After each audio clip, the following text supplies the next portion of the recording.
Hello everyone, my name is Luke and welcome to the Vintage Sim. This is going to be my little space on the internet here to share my love and passion for racing and sim racing, primarily sports car racing of the 60s and 70s variety. There's luckily many cars and tracks from this time period that are covered in Assetto Corsa and the likes of GTR2 and other sims as well. Right now, we're going to mainly be focusing on the Assetto Corsa side of things. I'm trying to get GTR2 / Power and Glory to work. I'm running into some issues with that. But right now, the plan is to do lots of sports car action from the 60s and 70s on Assetto Corsa. If I could work in if I could get Power and Glory to work, that would be obviously very lovely. Because that could expand what I do. I can make me be able to do longer races and whatnot. But for right now, probably do some shorter stuff on Assetto Corsa. And like this one today, revisiting the 24 Hours of Daytona from 1970. It's not a total accurate video, but just a video I threw together to kind of launch this channel. And maybe we do some longer streams later on. But for now, pre-recorded stuff. And I think you're going to like what I have in store. So that's enough of me rambling. To the video we go. Here we are on the grid at Daytona, ready for 20 laps of action. 6 red lights. And away we go in the early morning hours of Daytona. Alfred next to me gets a decent start as well. I'm assuming he's going to pass me into turn 1, because I'm going to lift a bit early and just be nice and easy on the car. Everything cold. And this is a really hard tire compound as well. Not a full racing slick also, so definitely while they're cold, not a ton of grip available. And the car pretty heavy on fuel. We have 110 liters in it, which is around 21 laps. Almost a full fuel stint. 120 liters is the full fuel load available for the 917. So we are right there on it, but into the infield section we go. Very tight section of track. Very easy to have a little small lockup or slide here, and that'll put you off track here. It's just the way it works at Daytona, especially with these cars. The smallest little lockup and you're going off track. I should mention I do have a sound mod installed for the 917 as we go for a pass on Alfred. I do have a sound mod installed. I'll link it below. It's pretty good. We take the lead as we go into the high banks for the first time here at Daytona under speed, quickly followed by the Porsche Salzburg 917. He's going to get a mega tow down the back straight here, hauling the mail up towards 220 miles an hour as we reach oval turn 3. Alfred's going to go to the inside. I'm going to let him have it. I'm going to get out of it, lift a little bit here, tuck behind Alfred, get his tow as we head towards oval 4 and front straightaway to complete our first lap here at Daytona in the Porsche 917. 512's a good gap behind. I'm going to brake a little early here for turn 1, just running that close to Alfred and so heavy on fuel. Really want to take it easy these first couple laps as you build temperature into the tires. The custom 917 power slide there. Just a part of this car, mid-range RPM, and it loves lighting up those rear tires.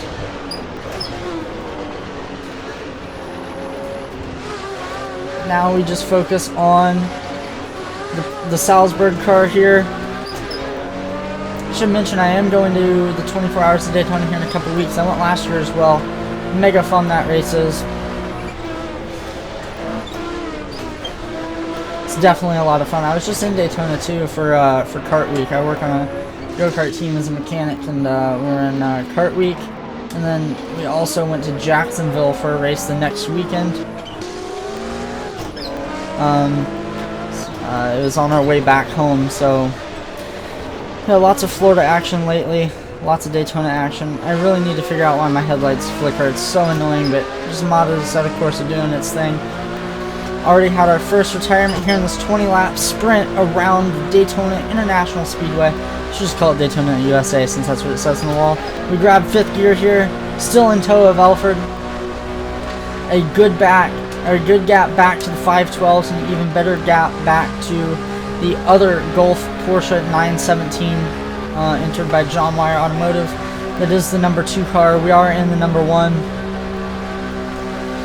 It's really right now loving this, just loving this car and track combination. I'll have to link this track below. It's so cool to have some of these cars and tracks appropriate to time, just for immersion's sake.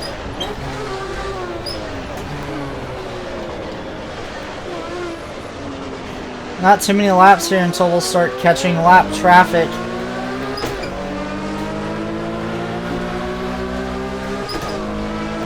I definitely need to do some audio tweaking of opponent engine volume, because this 917 ahead is screaming.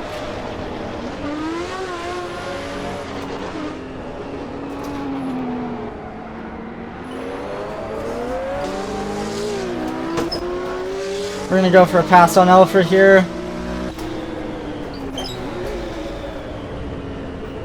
We make our pass on Vic Elford. Do the 917 power slide, and we're back onto the high banks. Just trying to get that lead on Elford, because he's going to have such a tow down the back straightaways. We've had another retirement. We grabbed 5th gear. We are full pace right now, fully unleashing the 912 type flat 12 engine in this Porsche 917. This is not the engine that ran at Daytona in 1970. They had the smaller 4.5 liter in it, I believe. This is the 5.4 liter flat 12 in the 917 that debuted at Le Mans, I believe. I could be wrong. I'll fact check myself, but that is what I believe it is in this car. I believe they also ran a 4-speed gearbox at Daytona as well. Oh, a little bit of a lockup there. Elford right on our tail. I'm showing full pace now as I've not stuck behind Elford. Kind of missed my rev matching there, but it all worked out in the end.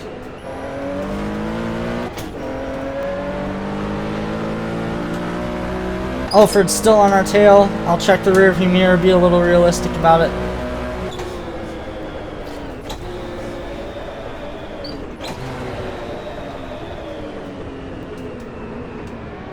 Now we're going to pull our gap on Elford. Here's the AI are super slow through that corner. Not too long before we'll start catching lap traffic here. Make our way back onto the oval. Oh, big snap of oversteer there on exit. That was not the 917 power slide. That was just me being a little too greedy on the loud pedal. Grab 5th gear again. Touch the apron a little bit. Where is traffic? That's going to be a question. Where am I going to catch the 911 short wheelbases?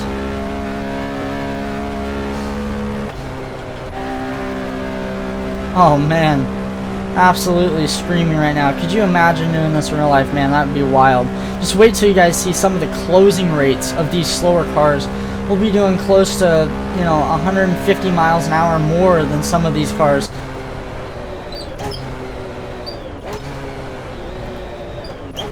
Looked like there's been some sort of an incident there. You see the massive skid marks there. The sound mod is so good on the 917. It just through the mid-range there is so good. It's really good from the outside as well. We are just working our way through the infield section. Sun working its way up as well. We've got the Goodyear blimp. I don't know if that's actually the Goodyear blimp. I don't know what blimp that is, but there's a blimp there. Oh man, we have a moment. It's a little late on the pedal there, and this car just being heavy with fuel was like, nah, I'm good. Oh, we slide off the track. I'm able to get power back on though. Maybe not lose too much time to Elford behind as we start to catch the 911 SWBs. I'm just all over the track right now. Talking and driving, not working out very well. Some big closing rates about to occur here as we're going to take the high side around the 911s. Oh, he goes for a pass at a very inopportune time. That was very scary. We get past the 911s and unleash the 912 type flat 12. Oh, listen to this thing roar.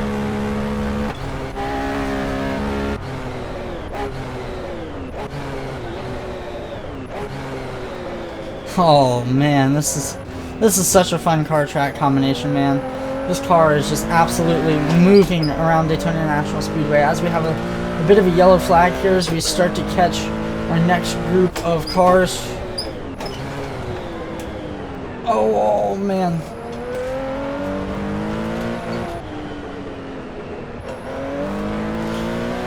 Starting to catch our next group of cars here. This is one of the TVR Griffiths. We're going to go to his inside.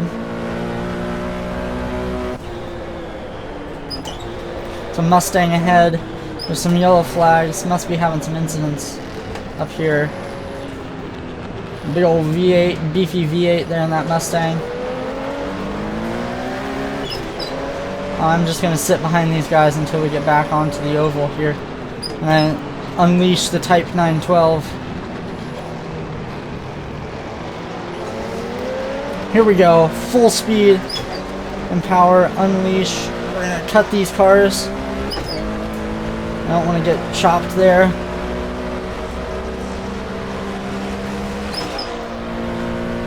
Oh, we're gonna catch some cars at some good times here to show you the true closing rate of the 917. I believe this is a Porsche 906. Yes, it's one of the 906s. There's the next 906 as well. This blue car. No, that's a Corvette. My bad. Oh, sketchy passing around the outside there. But that was kind of where I had to pass if I wanted to do it there.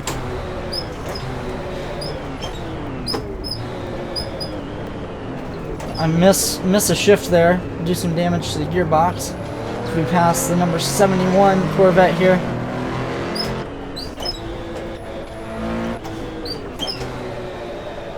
What have we caught here? This is the lone Ferrari 250 LM in the field. It's not a perfect car set, but I did try and follow as many that ran in 1970 24 hours of Daytona as possible, and there was one 250 LM, and that was it right there. Different paint scheme, but that is the lone 250 LM in the field. So it's just us on our own right now. Sun showing through the trees and onto the turn 3 banking. Our first little pass through the sunlight. Oh, what a beautiful sight. We've made it through the night at Daytona, if I was doing a full race. Obviously I'm not. We're just doing a little 20 lapper here. The sun showing through the trees. That's such a good sign at Daytona. Remember last year when I went to the 24 hours last year as well. I was talking to some of the drivers and they're like, man, being in the car when the sun starts to come out, that's a really good feeling because you've made it through the night. That's the big challenge of Daytona. Over half of the race done in the dark. Actually, I don't know if it's over. Around half of the race done in the dark. Maybe a little under, maybe a little over. We're getting past one of the GT40 Mark 1s.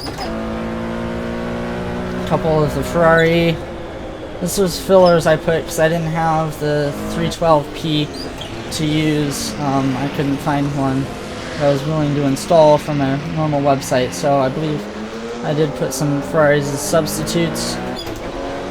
We got our second GT40 Mark 1.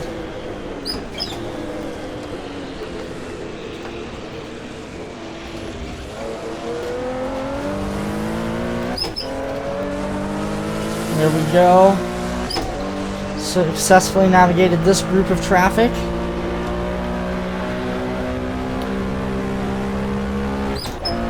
It's such a different game, sports car racing back then compared to nowadays, where it's pretty much a 24-hour sprint race. But back then, you're really having to be nice to the car, think about where you're taking your risks through traffic, and think about how hard you're pushing it.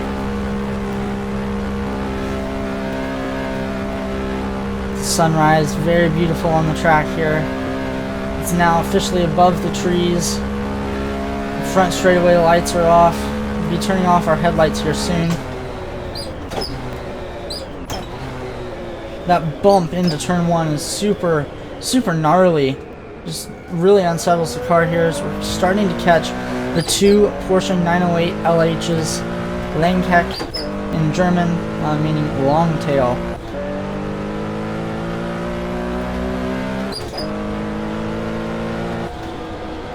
Just gonna wait to get around these guys.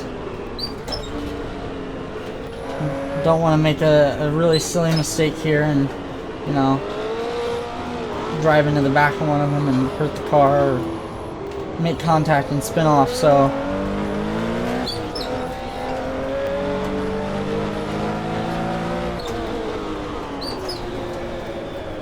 there we go. We're letting the cornering ability of the 917 do its thing. There's the characteristic power slide of the 917.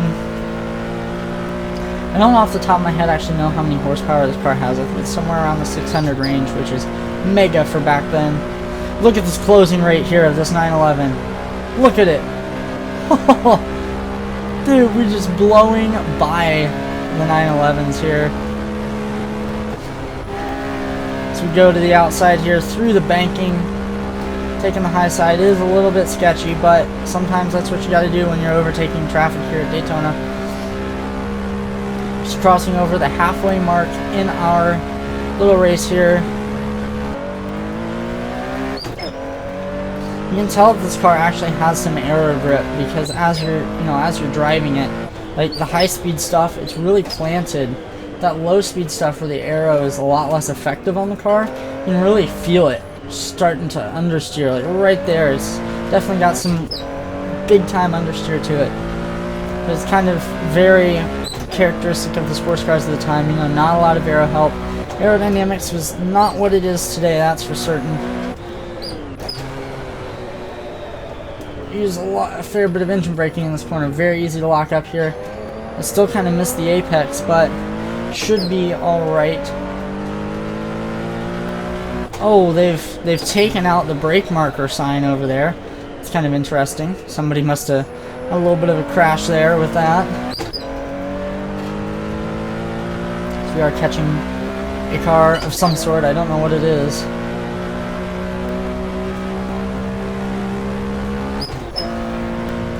Sun really starting to reflect on the trees here.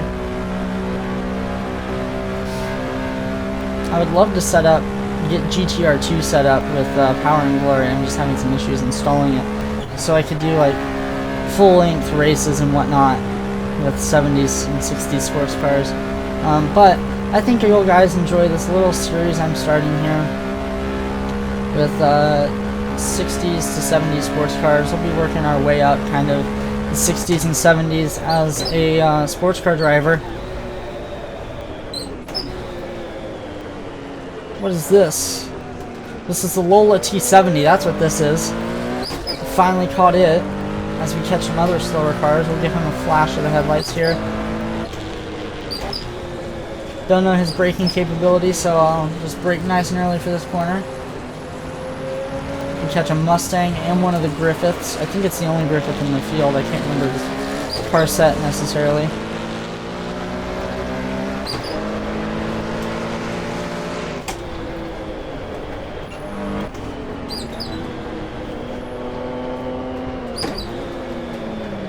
Get ourselves around the Griffith and the Mustang pretty cleanly there in the infield section. Not really much of a high-risk move there, just know that I'm a bit quicker than those cars. Trying to spot our braking point is kind of hard there with that brake marker gone. Alright, catching more cars. We have the Lotus GT, Mustang, some Ferraris. Oi! He goes up in front of me and I had to fully slam on the brakes there. What are these guys doing? Just in front of me. That's really what you want to do, guys. Golly, that was a sketchy incident right there. I thought for sure we were going to crash into the back of, what was that, one of the Ferraris, I think it was. Maybe one of the 275, something like that. I don't really know the Ferrari number scheme yet. I do apologize for my very squeaky clutch pedal. Just kind of squeaky. And that's that. I WD'd it up nice for this video, and it took a good bit of the loudness of the squeal away, but it's still there, unfortunately, so. There's one of the chevrons. Yeah, that's a chevron. There's one of the Corvettes. That Corvette is loud. We catch two more Vettes. Big power slide again there, which actually is really cool because you can actually see in footage the 917 doing that type of power slide. It's a very distinct thing with this car. We're going to go to the inside of this Corvette after almost crashing into the back of a Ferrari last lap. Sun really making its way up. We are 45 seconds ahead of the second place car, which I believe should be a Ferrari 512. Coda Laguna or something like that.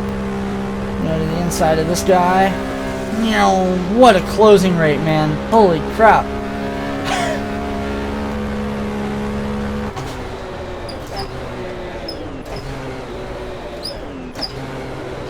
We are catching the back of one of the 906s. Kind of a sister car, really, but this car did serve inspiration for the 908, which the inspiration for the 917 came from the front bodywork of a 908. Very similar bodywork, just a little bit of a redesign for optimization, which unfortunately ended up creating a lot of lift with the original variant of the 917, which we will visit in a different video. I plan on doing a full video essay type thing on the 917.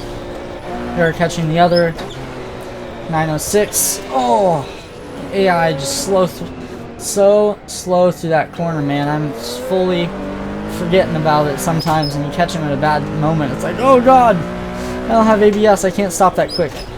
As we travel quickly through time and space in one of the greatest race cars ever created. I would give so much to see one of these cars in real life. I want to so bad. I just don't know where to see one in the US. But maybe that's a trip I find out later in life, a trip somewhere just to see a 917. I mean, that's something I definitely plan on doing. This car is kind of what got me into racing, and here I am many years later, starting to work for a race team and whatnot. And it's all thanks to this automobile right here, which is really is a fine automobile. Such a unique design. Like, you see it and you just know what it is, especially these colors too. This is the car that put Porsche permanently, cemented Porsche a spot in the history books, really. A stellar 1970 season with the 917 and John Wyer, really, but just the 917 in general. Actually, next race, Sebring, Porsche introduced a newly designed front hub on the 917.